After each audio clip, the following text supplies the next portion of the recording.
Brandon Day from Daycool Heating and Air is joining me here on the Check a Pro radio show to answer some questions from you, the listener. Hey, Brandon, how are you today?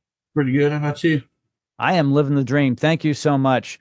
Drip pans, very important to have it installed correctly and for them to function correctly. These are the pans that are underneath your air conditioning unit. And if you have an air conditioning system, especially above your head in the attic, which is relatively common, then you can have a big problem if that pan is not operating correctly. Can you tell me why it's so important, Brandon?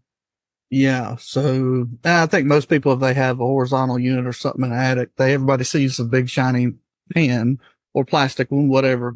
That's the backup pan. That's not your main pan. So if you ever see water in there, you already got an issue. So that's if the main pan and inside whatever piece of equipment you have ever backs up, that's your fail safe. Not only is that pan important, those float switches on that are important to where it's a floating piece of, some of them have like rubber in it or cork. It cuts the unit off if it backs up. So when that water ever gets past that, then that secondary catch pan is what's your next your armor against coming through sheetrock or tearing up ductwork or anything. And you also are supposed to have a float switch on that pan. So if it's have two rounds of backup, and we don't use them as often as we used to because people were complaining about them. But those little sirens, when they sense water, it's a water sensor, moisture sensor, it screams too. But, when those batteries fail, it's like when you're growing up, those little chick eggs you used to hold your finger over and they make Yeah. that chirping sound.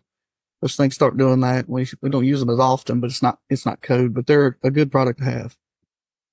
Yeah. So sometimes people get to the point where they actually have a water leak in their ceiling, which comes through. The sheetrock can literally fall down onto furniture and carpet and flooring.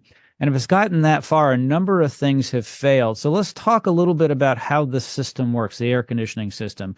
Part of what it does is it pulls moisture out of the air, the coils do. And that water has to go somewhere.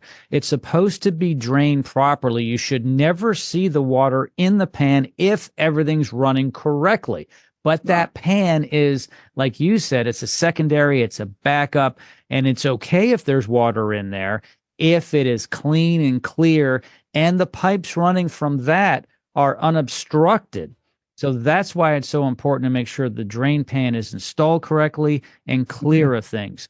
What do I mean by clear of things? Insulation, dirt, dust, things that just shouldn't be there, like Christmas decorations, right? You keep things away Mm-hmm. from that.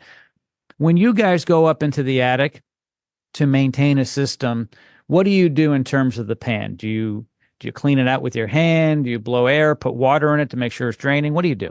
So on the main pan, like the one that nobody can really see, Mm, code here in Mobile requires access and such to be able to still get in there and suck it out, clean it out, blow it out, whatever.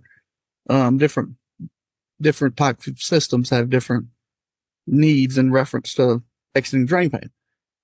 In the auxiliary pan, we have like those. We use those battery powered Milwaukee shop vacs, so we can mm. suck out any insulation, and they're non-intrusive. They're small and easy, and there's, I want to say, probably cable guys or something going through an attic, knocking, just moving by something, knocking insulation in there could cause $3,000 worth of sheetrock damage quick, just because that little piece of insulation floating over a little. Everything's gravity, so path of least resistance. If that pan gets clogged up by the smallest anything, it could be devastating. It can be. I know, Brandon, you recommend at least twice a year for you and your team at Daycool to come out to your customers' homes to do an overall maintenance check, to do Yeah. what needs to be done. Generally, the fall and the spring are often recommended. And these are great times to be testing the system, to be going up there and looking at things. The condensation lines, if they're running correctly, need to be cleaned. Do you recommend the homeowner cleaning those out, or is that a service that you provide? We do it. We provide it. As a rule, when we put a system in, we teach the guys to let the customer know to once a month, or 30 days, run hot water and white vinegar down the Mm. drain. Used to, people say bleach, this, that, and the other, but everything's aluminum coils now, and it's corrosive. When you pour bleach in a pan, you get formicary corrosion way faster than in that white chalk that you always see like on a boat after it gets that corrosion. Imagine that and that chalks up and can stop a drain. Not only make the coil fail, but that we kind of ask people to do that, but sometimes the senior customers can't do it. Sometimes it's hard to get to, and sometimes they've done it and they screw things up trying to just pull the cap off. Mm. So you kind of to take it like you think it'll roll.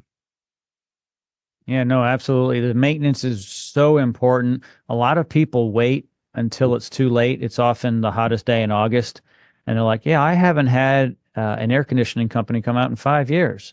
Yeah, and you're going to have a failure.